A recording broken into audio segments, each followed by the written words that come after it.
ইরানে মার্কিন ইসরায়েলের হামলার কারণে বাহরাইন, কুয়েত, সংযুক্ত আরব আমিরাত, কাতার সহ মধ্যপ্রাচ্যের দেশগুলো নিজেদের আকাশসীমা সাময়িকভাবে বন্ধ করায় বিপাকে পড়েছে বাংলাদেশের প্রবাসী যাত্রীরা।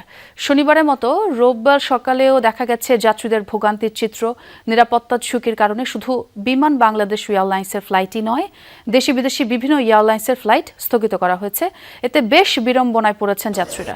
বিমান চলাচল আবার কখন স্বাভাবিক হবে এ নিয়ে অনিশ্চয়তায় হতাশ অনেক যাত্রীকেই বিমানবন্দরে অবস্থান করতে দেখা গেছে। অনেকের ভিসার মেয়াদ না থাকায় পড়েছেন অনিশ্চয়তার মুখে। সংশ্লিষ্ট কর্তৃপক্ষ বলছে, আকাশপথ নিরাপদ হলেই ধাপে ধাপে ফ্লাইট পরিচালনা শুরু করা হবে।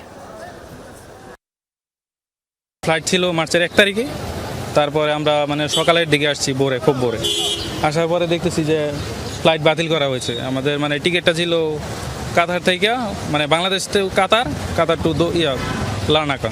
এখানে বিভিন্ন নোটিশ বোর্ড টানিয়ে দেওয়া হয়েছে যে ফ্লাইটটা বাতিল হয়েছে, কাতারের ফ্লাইট বাতিল হয়েছে।